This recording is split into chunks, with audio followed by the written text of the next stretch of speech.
Hey everybody. Okay, so my most successful reel was really shocking to me. It was about something called Neurographic Art. Okay, my reel on Instagram has 13 million views now. 600,000 likes, like people really want to know about neurographic art. Also kind of controversial and people like to chew me out a lot about all sorts of things with it. And I don't care, it's fine. Like, you know, you can have your opinion and I'll just keep showing people how to do this because I think it's really awesome and helpful. And I think there's some controversy, so let's go over that. So if you Google it, it's widely recognized and accepted that it was developed by, let me look at my notes here. No, not that one. It's very important though. Oh, yes, this guy, a Russian psychologist. I'm not going to say his name because I'm from California and you don't need to hear that. Everyone says he developed it, but the 1,000 comments on my reel, if you take all of those into consideration, people will argue that they've been doing this well before 2014. There are lots of people in their 50s and 60s saying they were doing this in elementary school. And if you do the math, they weren't in elementary school in 2014. So we are not going to talk about that anymore. That is just, you can do what you want with that, okay? Believe what you want. I personally am just going to show you how to do it. Okay, so let's just go over why. Why do you want to do neurographic art? Well, does any of this look good to you? Okay, you can answer that. And then also does something and creates new neural pathways in your brain. Wow. Should I write wow too? Wow. Okay. Now that we have that out of the way, let's get into it. This is how you do it. I'm going to be using a very large Sharpie because I want you to be able to see what I'm doing. All you're going to do is scribble to your heart's desire. You're going to scribble as much or as little as you want. The key is that you have a lot of overlapping lines like this. Now, everyone calls this part rounding the corners. When you look at this, you might not see corners at first. Let me show you what we're talking about. This is considered a corner.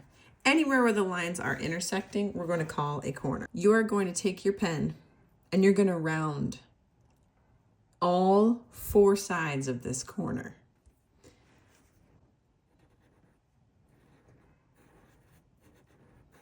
Do you see how it's round now? There's no straight line or pointiness here. I'm going to round this one.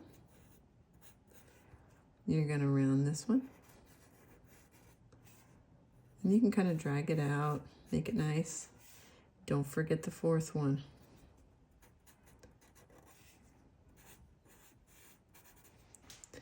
Literally, this is it. Now you're going to do this with each and every corner. You see this corner right here? Let's do this one just for fun. This one also has 4 areas that need to be rounded. 1. I feel calmer already. I don't know about you. 2. 3. 4. Round. That's one side. Second side. Third side.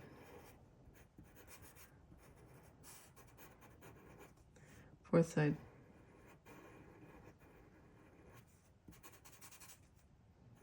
Okay? Yes, everyone? Tell me you're getting this. If you're not, please put a comment. Please tell me. I'll make a follow-up. Let's talk about the most common mistake I see personally. I'm going to use this area here as an example. This is the most common mistake I see. I'm going to round this corner. And then I'm going to round this one. And then I'm just going to walk away and think that I just did neurographic art. You're gonna round all the corners.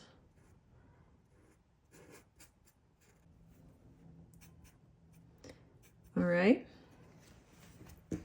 Let's zoom back out here. A lot of people like to imagine a problem that you're having while you're doing this.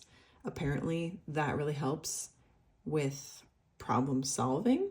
Or just do this and try to not think of anything.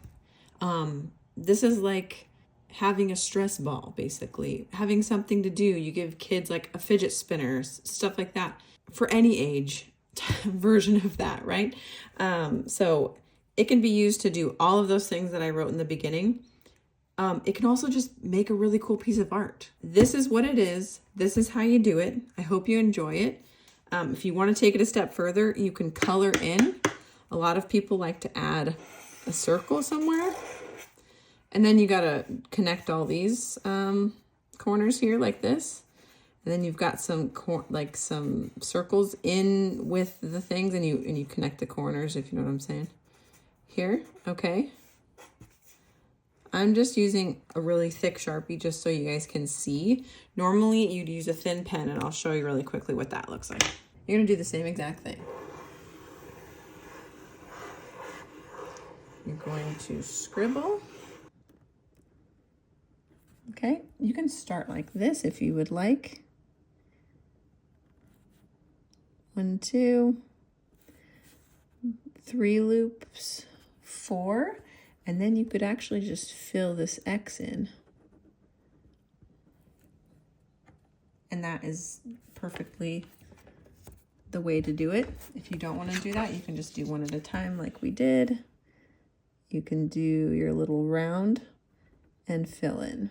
And then round and fill it in. Round. Oh gosh. My camera is definitely in the way. And fill in, round, and fill in.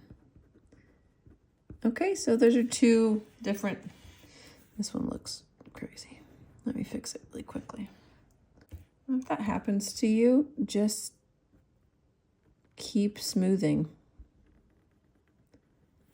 until you don't have a bunch of bumps. You can make these trailing lines as thin or as thick as you want. It doesn't really matter. They're going to give you different looks. It's whatever you want. Okay, and let's say I was finished.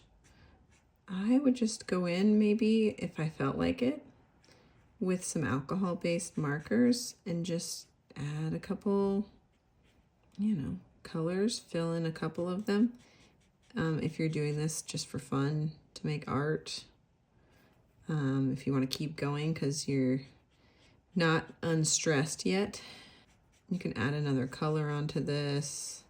Trying to make the edges darker to add some depth, but you get what I'm saying. Anyway, the possibilities are really endless. Hopefully I don't get called diabolical again for making this video, and good luck. If you have any questions, let me know.